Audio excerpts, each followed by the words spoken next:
March 11ಕ್ಕೆ Karnataka bar ಕೌನ್ಸಿಲ್ಗೆ election ಹಿನ್ನೆಲೆ 25 ಸದಸ್ಯರನ್ನ ಒಳಗೊಂಡಿರೋ ಕರ್ನಾಟಕ ವಕೀಲರ ಪರಿಷತ್ತು ಶೇಕಡಾ 30ರಷ್ಟು ಮೀಸಲಾತಿಯಲ್ಲಿ 7 ಮಹಿಳೆಯರಿಗೆ ಪರಿಷತ್ ಸದಸ್ಯರ ಸ್ಥಾನ ಸಿಗಲಿದೆ.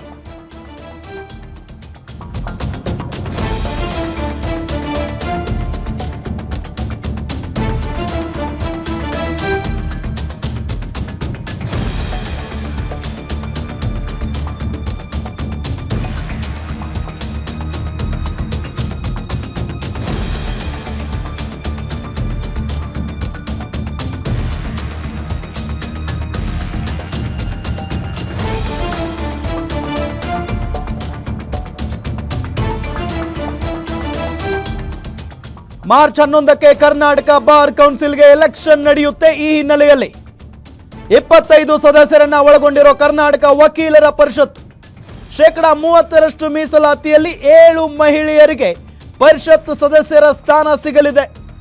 7ರಲ್ಲಿ 2 ಭಾರತೀಯ ವಕೀಲರ ಪರಿಷತ್ ಸಮಿತಿಯಿಂದ ನೇಮಕವಾಗ್ತಾರೆ. ಉಳಿದ 5 ಅಭ್ಯರ್ಥಿಗಳು ಚುನಾವಣಾ ಕಣದಲ್ಲಿ ಸ್ಪರ್ಧಿಸಲು ಅವಕಾಶ ಇರುತ್ತೆ. ಇದರಿಂದ ಮಹಿಳೆಯರಿಗೆ ಅಭಿವ್ಯಕ್ತಿ ಸ್ವಾತಂತ್ರ್ಯ ಹಾಗೂ ಸ್ಫೂರ್ತಿ ಕೂಡ ಸಿಕ್ಕಂತಾಗುತ್ತೆ. ಒಂದು ವೇಳೆ ಮಹಿಳಾ ಅಭ್ಯರ್ಥಿಗಳು ಸ್ಪರ್ಧಿಸದಿದ್ರೆ ಭಾರತೀಯ ವಕೀಲರ ಪರಿಷತ್ನಿಂದಲೇ ನೇಮಕ ಆಗುತ್ತೆ. ಗ್ಯಾರಂಟಿ ನ್ಯೂಸ್ಗೆ ವಕೀಲರಾದ ಜ್ಯೋತಿ ಎಂ ಮರಡಿ ಕೊಟ್ಟಿರುವಂತಹ ಹೇಳಿಕೆ ಇದು. ಗಮನಿಸ್ತಾ ಇದ್ದೀವಿ, ಶೇಕಡಾ 30ರಷ್ಟು ಮೀಸಲಾತಿಯಲ್ಲಿ 7 ಮಹಿಳೆಯರಿಗೆ ಪರಿಷತ್ ಸದಸ್ಯರ ಸ್ಥಾನ ಸಿಗುತ್ತೆ. 7ರಲ್ಲಿ 2 ಭಾರತೀಯ ವಕೀಲರ ಪರಿಷತ್ ಸಮಿತಿಯಿಂದ ನೇಮಕ ಆಗ್ತಾರೆ. ಉಳಿದಂಥ 5 ಅಭ್ಯರ್ಥಿಗಳು ಚುನಾವಣಾ ಕಣದಲ್ಲಿ ಸ್ಪರ್ಧಿಸೋದಕ್ಕೆ ಒಂದು ಅವಕಾಶ ಅಂತೂ ಇರುತ್ತೆ. ಇದರಿಂದ ಮಹಿಳೆಯರಿಗೆ ಅಭಿವ್ಯಕ್ತಿ ಸ್ವಾತಂತ್ರ್ಯ ಹಾಗೂ ಸ್ಫೂರ್ತಿ ಸಿಕ್ಕಂತಾಗಿದೆ. ಒಂದು ವೇಳೆ ಮಹಿಳಾ ಅಭ್ಯರ್ಥಿಗಳು ಸ್ಪರ್ಧಿಸದೇ ಹೋದರೆ ಈ ಚುನಾವಣೆಯಲ್ಲಿ ಭಾರತೀಯ ವಕೀಲರ ಪರಿಷತ್ನಿಂದ ನೇರವಾಗಿ ನೇಮಕ ಮಾಡ್ತಾರೆ.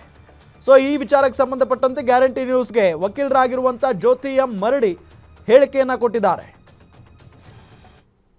10% ಎಲೆಕ್ಷನ್ನು, 10% ನಾಮಿನೇಷನ್ನು.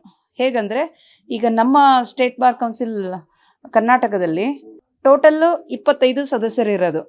ಅದರಲ್ಲಿ 30% ರಿಸರ್ವೇಷನ್, ಅಂದರೆ 25ರಲ್ಲಿ 7 ಜನ ಮಹಿಳಾ ಮೀಸಲಾತಿ ಕೊಡಲಾಗಿದೆ. ಆ 7 ಜನ ಮಹಿಳಾ ಮೀಸಲಾತಿಯಲ್ಲಿ 2 ಅಂದರೆ 10% ಕೋಆಪ್ಷನ್ ಮೂಲಕ ಅಂದರೆ ನಾಮಿನೇಷನ್ ಮಾಡಬಹುದು. ಮತ್ತು ಇನ್ನು ಮಿಕ್ಕಿಳಿದ 5 ಜನ ಮಹಿಳೆಯರಿಗೆ ಎಲೆಕ್ಷನಲ್ಲಿ ಪಾರ್ಟಿಸಿಪೇಟ್ ಮಾಡಲು ಅವಕಾಶ ಮಾಡಿಕೊಡಲಾಗಿದೆ. ಸೊ ಹೀಗಾಗಿ ಮೊದಲ ಬಾರಿಗೆ to give independence to woman